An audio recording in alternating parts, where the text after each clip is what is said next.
معزز سامعین اکرام، السلام علیکم ورحمۃ اللہ تعالی وبرکاتہ۔ رمضان المبارک کی آمد ہے۔ کچھ ایسی باتیں جو آپ کو نامعلوم ہوں رمضان کے تعلق سے۔ یہ ماہ مبارک جو ہمیں ایک سال انتظار کے بعد میں اللہ تبارک و تعالیٰ کی جانب سے عطا ہوتا ہے، یہ اس کی بڑی مہربانیاں ہیں، اس کی کرم نوازیاں ہیں۔ جہاں رمضان المبارک میں نیکیاں کا ثواب اور اجر بڑھا دیا جاتا ہے، تو وہیں ہماری صحت کے لیے بھی اللہ تبارک و تعالیٰ نے رمضان المبارک کو عطا فرما کر کے ہم پر احسان عظیم کیا ہے۔ میں کچھ باتیں آپ کو عرض کروں گا۔ سب سے پہلی چیز تو یہ ہے کہ سحری میں جتنا کم کھائیں گے پورے دن اتنا ہی آرام سے آپ کا روزہ گزرے گا۔ یہ جو بعض لوگ خیال کرتے ہیں کہ زیادہ کھانے سے زیادہ دیر تک چلے گا یا بھوک نہیں لگے گی، یہ محض ایک دھوکہ ہے اور شیطانی وسوسہ ہے۔ بلکہ زیادہ کھانے والوں کو الٹیاں ہوتے ہم نے اکثر دیکھا ہے، پیٹ میں درد ہوتے اکثر دیکھا ہے۔ کم کھائیں، کیونکہ سائنس یہ کہتا ہے، حکمت اور طب یہ کہتی ہے کہ کوئی بھی غذا 4 گھنٹے سے زیادہ ہضم ہونے میں دیر نہیں لگاتی۔ تو 4 گھنٹے کے بعد پھر بھوک کا احساس ہونا شروع ہو ہی جاتا ہے، اور بھوکے رہنے کا نام ہی روزہ ہے۔ تو میرے پیارے بھائیوں، میں آپ سے گزارش کروں گا کہ سحری میں کم کھائیں، اور پورے دن انشاءاللہ آپ محسوس کریں گے کہ آپ کی طبیعت حشاش و بشاش رہی ہے۔ دوسری گزارش یہ کروں گا کہ مرچ، مسالے، تلی ہوئی چیزیں، پکوڑی، چاٹ، ان سب چیزوں سے اجتناب اور پرہیز کیجیے۔ صرف چکھنے بھر کا کھائیے۔ ایسا نہ کیجیے کہ ان کو بہت زیادہ کھا لیں آپ، کیونکہ ہم پورا دن جب روزہ رکھتے ہیں تو اس کے اصل فائدے ہمیں اس لیے نہیں مل پاتے، جسمانی حالات ہمارے اس لیے نہیں بدلتے کہ ہم بے اعتدالی شروع کر دیتے ہیں۔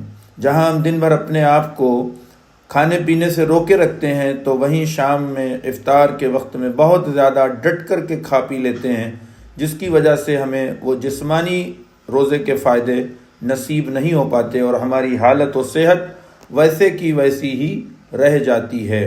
جبکہ رمضان المبارک کے روزے تو اس لیے ہیں کہ کوئی بھی بندہ روزہ رکھے تو اس کے جسم کے اندر سے تمام امراض دفع اور دور ہو جائے۔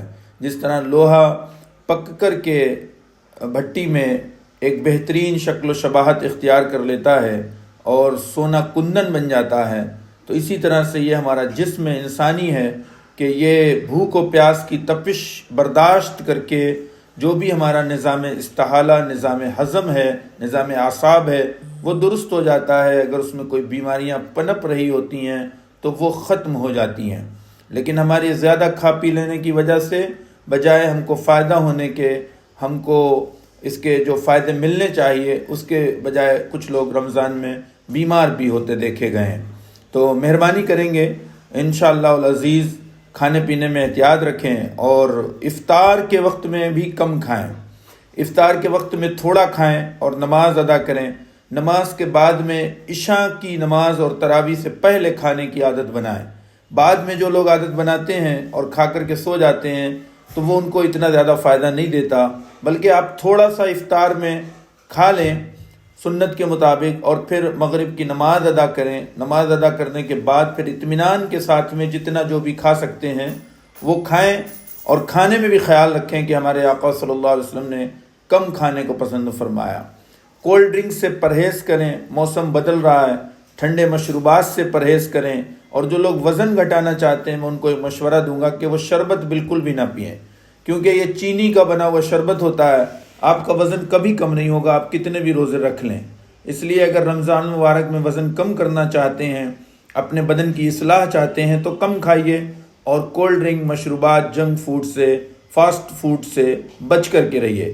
گوشت جتنا کم ہو اتنا کھائیے۔ بہت زیادہ گوشت بھی رمضان المبارک میں کھانے سے ہماری صحت پر برا اثر پڑتا اور ہمیں اس کے فائدے نہیں مل پاتے ہیں۔ میں آپ کا خادم ڈاکٹر محمد ناظم رضا BOMS MD بریلی شریف، اس پوسٹ کو اور اس ویڈیو کو دوسروں تک پہنچائیے۔